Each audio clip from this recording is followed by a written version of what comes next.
안녕하세요. 반갑습니다. 정렬 투자 리서치 이정렬입니다.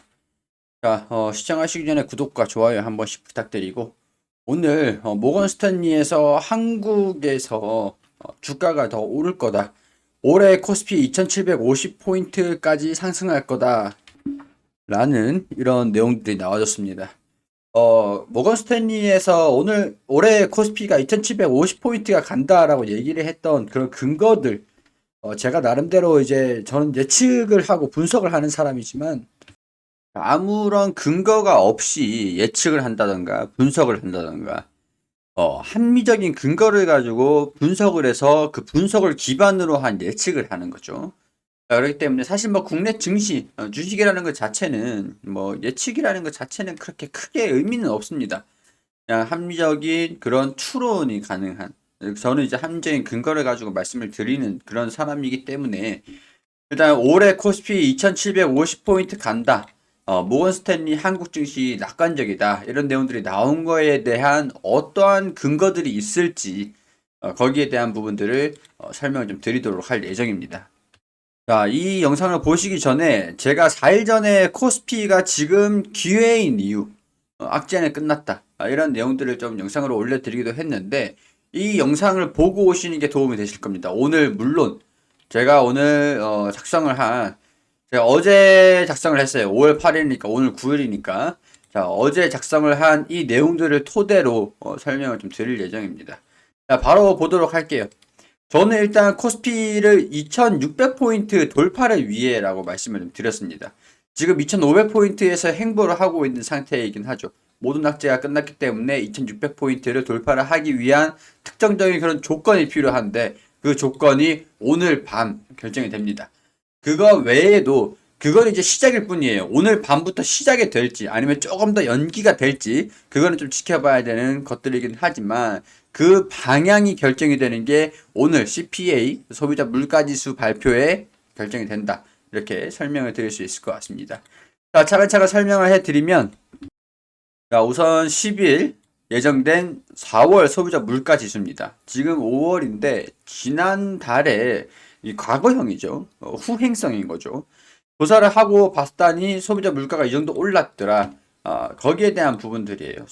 지금들 4월 소비자 물가보다 지금 설탕 가격이라든가 곡물 가격이라든가 조금 야금야금 더 올라가고 있는 상태긴 한데 비중이 많이 차지하고 있는 에너지가 많이 하락을 했기 때문에 어찌됐든 간에 5월에는 물가가 좀 낮아질 거다라고 예상을 하고 있습니다. 그 예상의 근거가 어디 있느냐?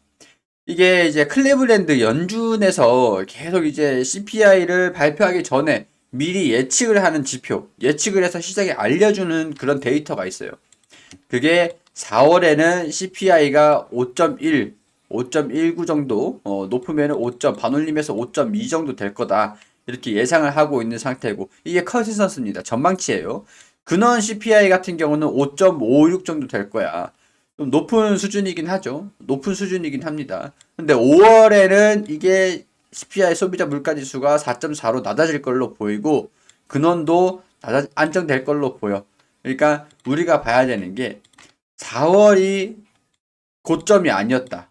4월이 쭉 올라가다가 4월이 고점이다. 4월이 고점이고 꺾인다. 지금 이제 고점은 지나고 이제 꺾이고 있는 상태에서 반등이 나와버린다. 반등이 나오면 안 되죠. 그러니까 계속 하락을 해줘야 되는데 소폭 이제 행보를 하려고 좀 하고 있는 상태인데 하락 추세가 이어진다라고 하면은 이 정도 행보야. 금리 인상에 대한 영향이 계속 미친다라고 하면은 크게 시장에서는 동조하진 않을 겁니다. 다만 이거보다 높은 수준의 CPI가 발표가 된다. 그렇게 되면은 시장에서 변동성이 좀 있긴 하겠죠. 자, 그래도 변동성이 좀 있는다고 하더라도 우리 금리에 대한 전망, 방향, 우리 금리 인하를 예상을 하고 있고 추가적인 금리 인상이 없을 거다. 마지막 금리 인상은 끝났다라고 보고 있는 이유가 있죠. 그 이유는 자, 일단 금리 인하에 베팅하고 있는 이유가 될 수 있을 것 같은데 첫 번째, 최근 2달 동안 실리콘밸리 뱅크 그리고 시그니처 뱅크, 퍼스트 리퍼블릭 뱅크 이런 은행들이 좀 리스크가 부각이 됐습니다. 이런 은행들의 리스크가 부각이 되면서 매각이 좀 진행이 되고 인수가 진행이 되고 관리 절차가 진행이 되고 있는 그런 상황에서 선진국의 은행권 스트레스, 이런 뱅크런, 뭐 이런 것들의 불안감, 돈이 또 다 빠져나가고 은행에서 자산이 다 빠져나가게 되고 뭐 큰 은행으로 좀 모이게 되고 약간 이런 효과들이 금리를 인상했던 그런 효과들이랑 살짝 유사한 효과를 내고 있다는 거죠. 그렇기 때문에 은행에 대한 리스크가 지속이 되고 있기 때문에 추가적인 금리 인상도 이게 금리 인상 때문에 불거진 그런 사태거든요. 그렇기 때문에 금리 인상과 유사한 효과도 내고 있는 상황이고 금리 인상은 좀 부담스럽긴 하기 때문에 일단은 동결 쪽을 시장에서 더 이상 추가적인 금리 인상은 조금 어려울 것 같다. 이렇게 보고 있는 겁니다. 예측을 하고 있는 거죠. 그리고 그동안 소비자 물가 지수와 금리 상승을 견인했던 국제 유가가 최근 내림세를 좀 보여주고 있기 때문에 오펙이랑 오펙 플러스에서 감산을 계속 결정을 하고 있습니다. 근데 일단은 경기 침체가 우려가 좀 되고 있는 상태에서 반등은 하진 않고 감사는 생산을 줄이고 있는 상태이긴 하지만 반등은 하지 않고 경기 침체를 반영을 하고 있다라는 거죠. 중국이 리오프닝을 이제 진행을 하면서 유가가 좀 오를 거다라는 그런 우려가 있었습니다. 중국에서 경기가 회복세가 좀 가팔랐다라고 했다면 유가가 상승을 하면서 인플레이션 둔화가 살짝 미뤄졌겠죠. 그렇기 때문에 금리 인상이 추가적으로 있을 수 있는 가능성들이 좀 높았다라고 할 수 있을 것 같은데 중국에서도 경기 회복이 조금 미뤄지면서 조금 예상보다 이렇게 강하게 진행이 되지 않은 급격하게 진행이 되지는 않고 있다는 거죠. 그렇기 때문에 중국에서 경기 회복이 조금 예상보다 살짝 안정적인 흐름들이긴 하지만 급격하진 않기 때문에 유가가 좀 안정세를 보여주고 있는 상황들이고 경기 침체를 반영을 하면서 유가가 하락하고 있는 그런 상태라는 겁니다. 그렇기 때문에 패드가 정책을 계속 금리 인상을 해야 된다라는 그런 압박을 받지 않을 수 있는 그런 이제 부담을 좀 낮출 수 있는 요인이라고 할 수가 있죠. 야, 패드 이 정도면은 너네가 금리 인하를 해도 합리적인 선택이야. 라고 할 수 있는 유가의 움직임이라는 거죠. 그렇기 때문에 은행은, 은행권의 스트레스는 금리 인상과 유사한 효과를 내고 금리를 인상시키는데 부담스럽게 만드는 효과를 내고 있고 유가가 하락했던 것들은 패드 입장에서 금리 인상을 하는, 금리 인하를 하는 거에서 부담스럽지 않은 당연한 선택이 될 수 있게 해줄 수 있는 요인이 되고 있다는 거죠. 다만 최근에 근시일에 이제 단기적으로 소식이 들려주고 있는 거는 설탕 가격이라든가 우크라이나 러시아 협상에서 곡물 가격 이런 가격들이 좀 오르고 있다라고 하는 것들은 변수는 될 수 있을 것 같다는 생각이 듭니다. 자, 2년물 수익률이 하락을 하고 있죠. 2년물이 올랐다가 금리 인상이 과도하게 올라갈 거다. 1월, 3월 달까지는 올랐어요. 오르다가 최근에는 하락을 반영을 시키고 있습니다. 급락을 한 다음에 꾸준하게 하락을, 추가적인 하락이 좀 있을 수도 있다라고 보고 있는데, 마지막 금리 인상이 나와줬고, 소비자 물가지수 발표됐고, 미국의 부채 협상이 마무리가 된다라고 한다면, 추가적인 하락도 가능할 수 있을 거라고 보고 있어요. 그렇게 되면은 시장에서는 금리 하락에 베팅하고 시장의 반응이 있을 겁니다. 긍정적으로 반응이 있을 겁니다. 채권이 일단은 하락을 해야 됩니다. 채권 수익률이. 자, 그리고 10년물 수익률. 10년물 수익률도 이 소폭 떨어지고 있는 상황이 하지만 이게 대세는 아니에요. 아직까지는. 아직까지는 대세는 아니고 좀 조심스러운 상황이 한데 올라갔다가 조정을 좀 받고 있는 그런 상태이긴 합니다.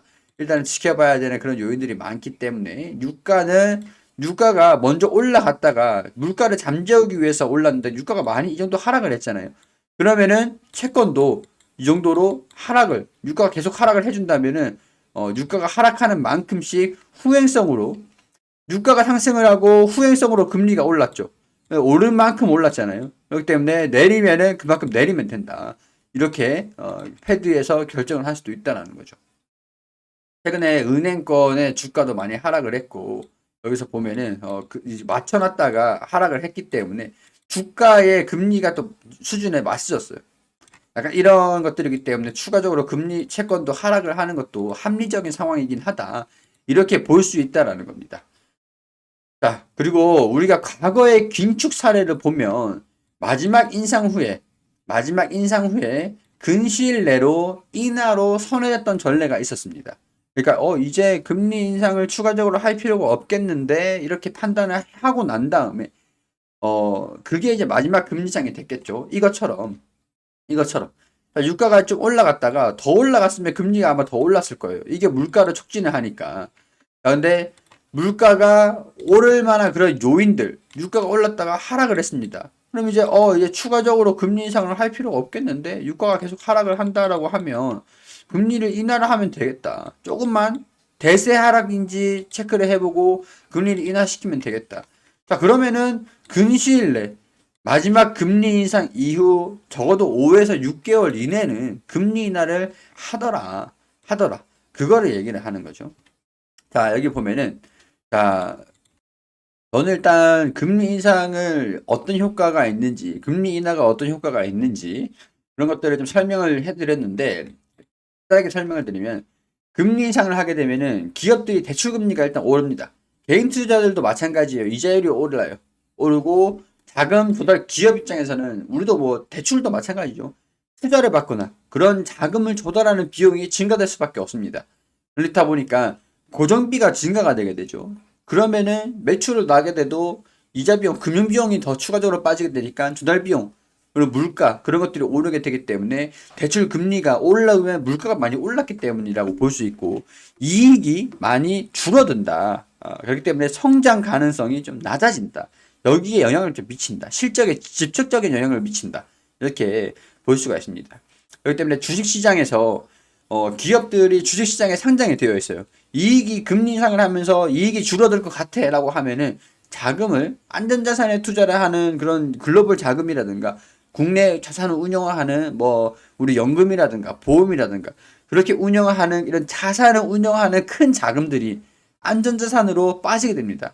안전자산은 예를 들어서 채권이라든가 금이라든가 그런 이제 변동성이 작은 그런 달러라든가 그런 기업 그런 이제 자산군에 투자를 할 수밖에 없겠죠. 자산이 상장되어 있는 주식 시장이라고 한다면 아무래도 자산의 이탈과 자금 유입을 막기 때문에 변동성이 발생이 되는 겁니다. 우리가 최근에 거래가 상당히 좀 없었기도 했잖아요. 그런 것들이 금리 인상 때문에 고금리 때문에 그런 거라고 보시면 됩니다. 일반적으로 금리 인상이 예상이 될 때는 주식시장이 하락을 하고 금리 인상이 예상되지 않을 때 금리가 인하가 될 때 이때는 주식시장이 상승하는 그런 효과가 있다라는 거죠. 금리 인상의 경제 성장에 긍정적인 영향을 미치는 경우에는 금리 인상을 해야 경제가 좀 올라갈 것 같아, 좋아질 것 같아. 이런 상황에는 금리 인상이 주식시장과 동시에 상승을 하기도 합니다. 이건 좀 예외적인 그런 상황들이고 과거에는 거의 없었다라고 봅니다. 자, 금리 선물 시장에 반영된 연내 기준금리 경로 변화. 이걸 이제 삼성증권에서 자료가 좀 나온 것들인데 연내 기준금리에 대한 경로 변화 예측이에요. 자, 현재는 5.25 정도 수준인데 이 수준에서 6월, 7월 달에 아마 동결이지 않을까라고 보고 있고 서서히 0.25씩 1회 인하, 2회 인하, 3회 인하 점점 12월까지 인하하지 않겠나. 금리를 즉각적으로 바로 인하는 하지는 않을 겁니다. 근데 6월, 7월 동결만 돼도 인하에 좀 더 무게가 실릴 수가 있겠죠. 금리 인하가 되면 어떻게 된다 그랬죠? 금리가 인상이 예상되지 않을 때는 주식시장이 상승을 한다. 자, 그런 것들이고, 물론 이제 기업의 이익이 증가되기 때문이에요. 기업이 왜 그런지는 밑에 또 나와 있습니다. 시기별로 패드의 금리 인상 추이를 보면은 1989년도, 1995년도, 1984년도, 2006년도, 2015년도, 2000년도. 이게 마지막 금리 인상 시기입니다. 마지막 금리 인상 시기예요. 이때까지 금리 인상을 하고 난 다음에 시장이 어떻게 됐느냐. 이때가 마지막 금리 인상이었다. 자, 우리가 지금 5.25%까지 올라갔었잖아요. 5.25%까지. 자, 여기에 쭉 정리를 해놨습니다. 자, 1983년에서 1984년 금리 인상 사이클을 보겠습니다. 시장 연도열 보면은 이때는 고인플레이션이 있었습니다. 당시에 물가 상승률이 평균 14.5%에 달하기도 했었고 이거를 막기 위해서 이자를 계속 4.25포인트까지 계속 올리다가 결국에는 이자율이 20%까지 올라갔었던 그런 시절도 있었습니다. 당시에 좀 비난을 좀 많이 받았는데 결국에는 뭐 두 번의 리세션 경기 후퇴를 계속 반복을 시켰기 때문에 계속 이제 비난을 좀 받기도 했었지만 결국에는 인플레이션 억제에는 성공을 하기도 합니다. 이 내용들 보면은 국제유가 상승 등으로 치솟은 인플레이션을 잡기 위한 초강수였는데 1979년 10월 6일 기준금리를 15.5%로 4포인트까지 4%포인트 인상을 한다고 발표를 했습니다.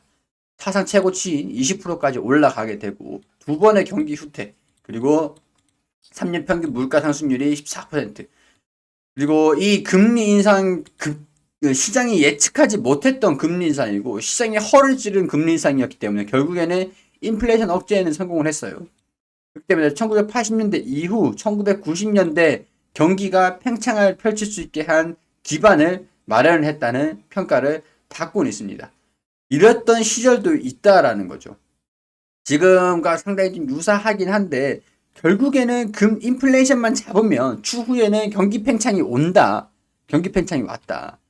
1984년 7월 마지막 금리 인상 이후에 1년에 3년간 S&P 500 지수 상승률은 1년에 24%, 33%, 39%. 더 추가적으로는 지금까지로 치면은 계속 올라가긴 했죠. S&P는 떨어진 적이 별로 없으니까. 자, 그리고 1986년, 그리고 89년 금리 인상 사이클. 자, 당시에 보면은 89년까지 이자율이 5%에서 10%까지도 상승을 했습니다. 당시에는 이제 블랙 먼데이라는 금융위기가 있었죠. 인플레이션 위험 때문이 아닌 금융시장 안정화를 위해서 금리를 급격하게 올렸습니다. 자, 그리고 1989년 5월 마지막 금리 인상 이후에 1년에 3년간 S&P 500 지수의 상승률은 18%, 26%, 32% 수준. 자, 인플레이션으로 인한 게 안정이 되면은 더 추가적인 상승이 있었었죠. 자, 그리고 1994년, 95년도 금리 인상 사이클. 자, 인플레이션 우려로 금리를 상승을 시켰습니다. 자, 94년도, 95년도가 연방준비제도 이자율이 3%까지 해서 6% 상승. 우리가 그렇기 때문에 이거를 가장 많이 지금 현재와 유사하다라고 얘기를 하는 게 이 당시라는 거예요. 1995년도 2월 마지막 금리 인상 이후에 S&P 3년 동안 움직임을 보면은 18%, 2년은 32%, 3년은 41% 수준. 인플레이션을 안정을 시키고 난 다음에 상승하는 주식 상승률 더 높다라는 거죠. 1999년도, 2000년도 금리 인상 사이클을 보면은 경제 과열 이때 금리 인상을 인플레이션을 안정을 시켜 놓고 난 다음에 보니까 경제가 과열이 온 거예요. 과열. 이게 뭔지 이제 더 추후에 나오니까 1999년부터 2000년도까지 경제 과열로 인한 인플레이션이 급격하게 또 상승을 해버립니다. 경기가 너무 호황이 돼버리니까 화폐에 대한 가치 거품이다. 뭔지는 아실 분들은 아실 거예요. 잠시 후에 말씀을 드릴 건데 2000년대까지 연방준비 이 패드의 이자율이 6.5%까지 상승을 했고 이때랑 또 유사하기도 하죠. 근데 닷컴 버블, 경제 과열 이거랑은 조금 차이가 좀 있긴 합니다. 당시에는 이자율을 올리면서 주식시장의 과열을 거품을 막기 위해서 금리 인상을 시켰던 거기 때문에 계속 주가가 하락을 했습니다. 타겟이 자산시장의 붕괴를 타겟으로 하고 금리 인상을 시킨 거기 때문에 당시에는 수익률이 낮을 수밖에 없었어요. 자, 이거는 좀 이따가.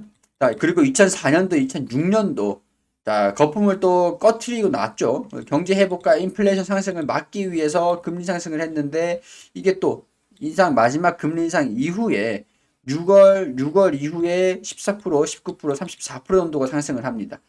그리고 가장 최근인 2015년도, 18년도 금리 인상 사이클을 보면은 미국의 경제 회복이 좀 잘 진행이 되면서 당시에 이제 또 이후에는 또 코로나가 또 오면서 급격하게 또 금리를 인하를 시켰다가 다시 지금 또 올리고 있는 상황이긴 한데 미국 경제가 회복이 잘 진행이 되면서 금리는 또 인상을 조금씩 야금야금 조금 상승을 시켰어요. 제로금리 사실상 제로금리에서 2.5%까지 조금 올려놨는데 코로나가 왔어요. 그러고 난 다음에 금리를 또 인하를 시켰습니다. 그렇기 때문에 시장의 수익률이 굉장히 좀 높았었죠. 가장 최근이에요, 이거는. 그리고 코로나 때 제로금리를 만들었다가 금리를 또 낮췄다가 그리고 코로나가 끝나갈 때쯤 되니까 최근에 또 다시 금리를 계속 올리고 있는 상태라는 거죠.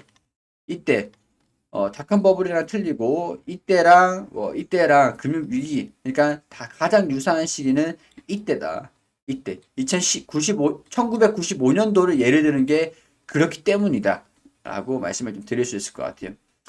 자, 그러면은 83년도 상장 이후 6번의 금리 인상 사이클이 있었는데 지금은 또 7차례째인데 자, 이때 뭐 89년도, 1989년도 이후에 이전에는 코스피 지수가 존재하지 않았습니다. 그렇기 때문에 95년도, 2000년도, 2006년도, 2018년도 이때 이후의 시점의 상승률을 보면은 95년도 이후 23%, 26%, 29% 수준들 그리고 이때는 금융 위기를 일부러 유발을 시킨 거기 때문에 지수가 많이 하락을 할 수밖에 없었습니다. 44%, 2년 후에 30%, 21% 조금 반등이 좀 나왔네요. 자, 2006년도 30%, 57%, 53% 굉장히 높은 수준이었죠. 2018년도 7%, 21%, 27% 코로나 시기에 금리가 인하가 되면서 굉장히 더 추가적인 상승 흐름들이 좀 있기도 했습니다. 자, 2000년대 미국과 한국 모두 이때 마이너스 상승률을 기록을 했던 이유들은 좀 이제 나이가 있으신 분들은 아실 거예요. 닷컴 버블이 원인이라고 할 수 있을 것 같은데 2000년대 초반 같은 경우에는 닷컴 버블 그리고 9.11 테러 이런 경제 위기로 인해서 미국이라든가 그런 글로벌 그 은행들이 금리를 좀 급격하게 낮추기 시작을 했습니다. 이에 따라서 전 세계가 금리가 낮아지면서 또 자산에 돈이 또 몰리기 시작을 했어요. 그때 부동산, 금융상품, 투자 수요가 좀 몰리고 기업들이 정보기술, IT 이런 거에 대규모 투자가 진행이 좀 되고 있었던 시기였기 때문에 닷컴 버블이 IT 업종들 위주로 버블이 생겼습니다. 원래 금 가격이 원래 내가 가지고 있는 이 만 원의 가치가 딱 이제 만 원인데 미국에서는 8천 원 수준인데 얘가 12,000원 12,000원, 2만 원 막 이렇게 어이가 없이 말도 없이 말도 안 되게 올라갔던 거예요.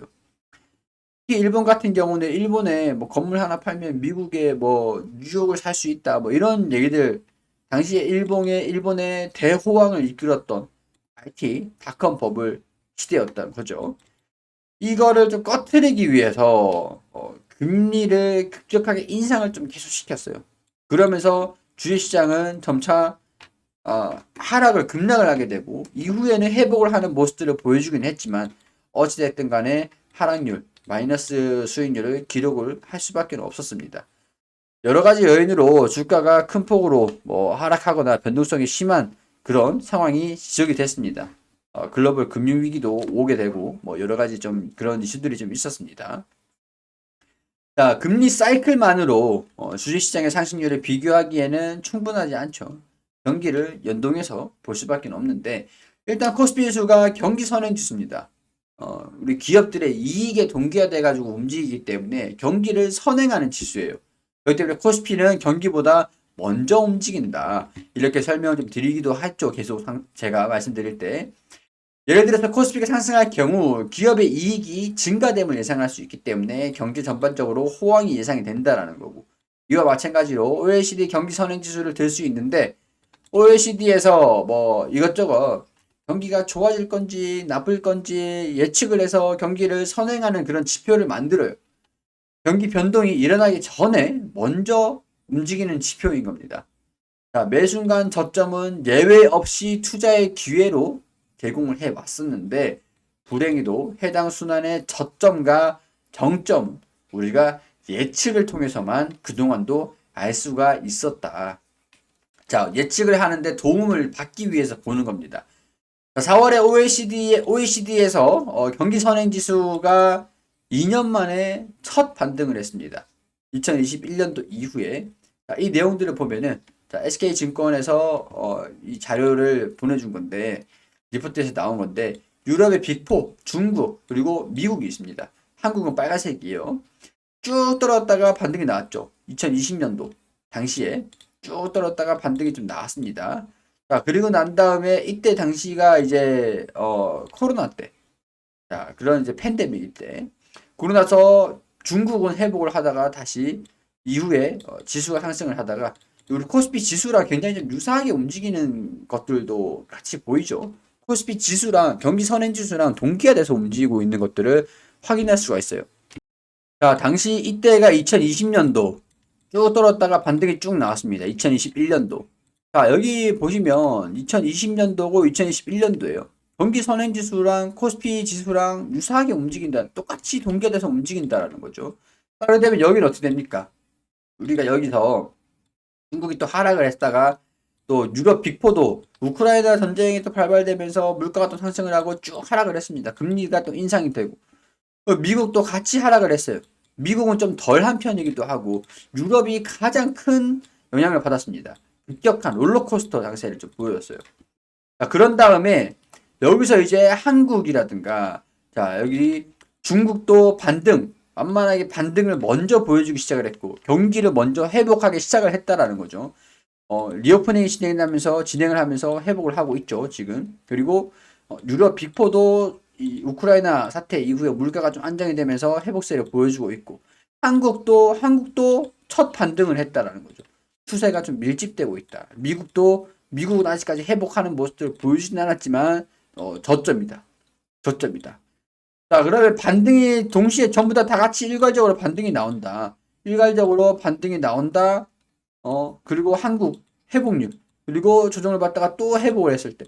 이거를 보고 우리가 시장을 예측을 해야 된다는 거죠. 제가 이전에 6월, 7월이 시장이 저점이다라고 얘기를 했던 이유들이 OECD에서 반등이 나왔기 때문에 이렇기 때문에 시장이 저점이 아닌가. 그러면은 경기의 저점은 이 사이클의 저점은 어떻게 된다 했죠? 예외 없이 투자의 기회를 제공을 해 왔다라는 겁니다.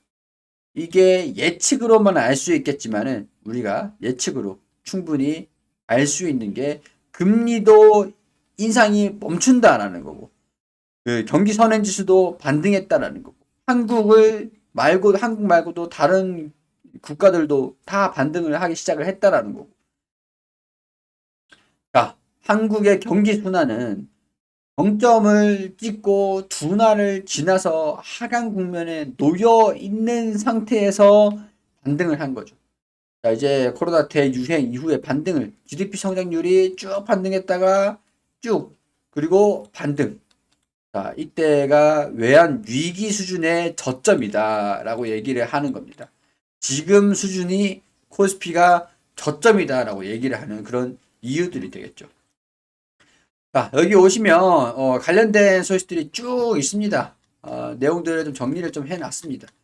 오셔가지고 우리 댓글 보시면은 이 링크, 이 우리 카페에 오실 수 있는 링크들 댓글에 올려놓겠습니다. 일단 시간 관계상 우리가 핵심적인 부분들 좀 말씀을 좀 드린 것들은 시장이 지금 어떻다? 반등이 나왔다. 반등이 나왔다. 이제 여기서 경기 선행지수도 금리 인상도 그 미국의 부채도 이런 세 가지 요인들만 해결이 된다라고 하면은 경기는 반등이 나온다. 경기가 반등이 나오면은 경기 선행지수의 코스피이기 때문에 코스피 또한 회복세를 기대를 해볼 수가 있다라는 거고 이런 근거들을 통해서 추론을 해보는 겁니다.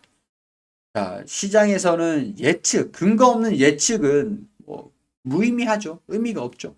사실 예측 자체는 의미가 없습니다. 다만 이런 근거를 가지고 우리가 이런 예상을 해보는 것들은 충분히 해볼 수 있는 것들이죠. 무조건 100%제 말이 맞으니까 들으세요. 제 말이 100%입니다. 이거는 사기꾼입니다. 사기꾼. 합리적인 근거를 가지고 여러분들한테 설명을 드리는 게 제 역할이기 때문에 제가 맞든 틀리든 간에 참고만 하셔가지고 봐주시기를 당부드리도록 하겠습니다.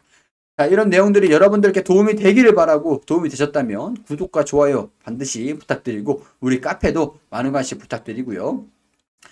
제가 이제 이런 내용들을 텔레그램에 계속 쭉 올려드리고 있습니다. 같이 함께 올려드리고 있는데 텔레그램도 댓글에 올려드릴 테니까 들어오셔가지고 함께 하셨으면 좋겠습니다. 자, 저는 여기서 인사드리고요. 여러분들께 다음 영상으로 다음 좀 더 유익한 영상으로 인사드릴 수 있도록 하겠습니다. 시청해주셔서 감사드립니다.